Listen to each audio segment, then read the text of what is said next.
KCJ Development Group is proud to propose Verde Village Suites down in the Granary District, Salt Lake City, Utah. The team members are Kyle Clausen, Chris Rowe, and Josh Narves.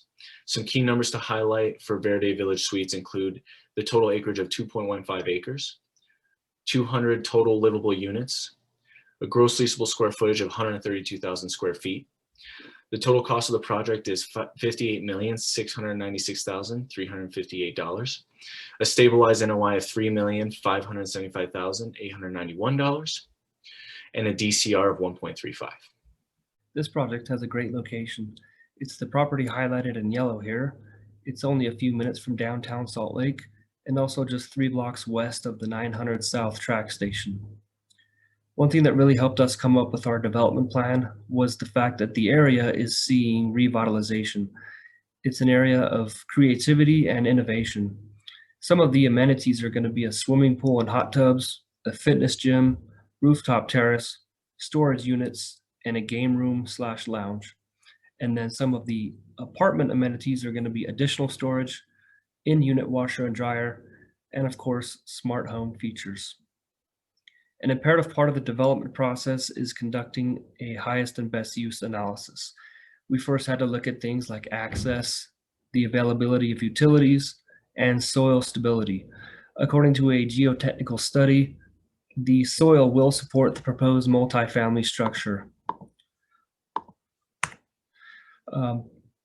This project also adheres to all CG zoning ordinances, and there's also no environmental conditions on the site that need remedied according to a site assessment. The next test, financially feasible, can absolutely make or break a project. The anticipated net operating income of $3,122,492 is ample to cover the debt service, the debt coverage ratio being 1.36. After considering different uses for the property, we determined that a high-density multifamily project would provide the highest overall return, so it was the best use for the site. Verde Village Suites will be a high-density multifamily project consisting of a unit mix of 54 studios, 91 bedroom apartments, 36 two-bedroom apartments. This is in order to fulfill the demographic demand that is anticipated for the Granary District in the coming years. Also, due to a large need of affordable housing in the state of Utah, KCJ Development Group will be applying for LIHTC tax credits. In order to become eligible, we plan on renting at least 20% of the units to tenants with incomes equal to or less than 50% of the area's median income, which is $71,000. This will need to be upheld for a minimum of 15 years as stated per HUD requirement. The tax credits will lower property taxes and reduce overall costs. Verde Village Suites will be a green and environmentally friendly development using many energy certified products during the construction phase, which include low impact building materials. The development plans on becoming part of the solution for the environment as well as the housing crisis in Utah.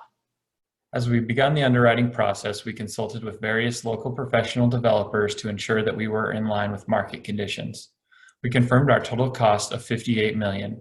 This cost includes a construction cost of $220,000 per unit, and at $70 per square foot, we plan to acquire the land for $6,500,000. We then determined our revenue through market research, and at an average of $1,600 per unit a month, we positioned ourselves to be considered affordable against the market. We also used market research to determine an average operating cost of $4,300 per unit. We performed underwriting with a variety of unit counts until we reached a point where we felt comfortable with a stabilized NOI of $3,500,000. We underwrote an initial cap rate of 4.75% based on market research and a base rent growth of 3%, while operating costs grew at 2.5%. We will require an interest-only construction loan of $38 million and a permanent loan of $39 million with $20 million funded through equity. We calculated that at the end of the 10-year period, we will be able to sell the property with an exit cap rate of 5.25% for $86 million. Our project returns a solid levered IRR of 14.9% and an equity multiple of 3.5 with cash on cash return of 5.4% and a 7.7% yield on cost. We also performed a sensitivity analysis of the project and according to our assumptions believe that there is a lot of potential financial upside to this project if the submarket outperforms our assumptions.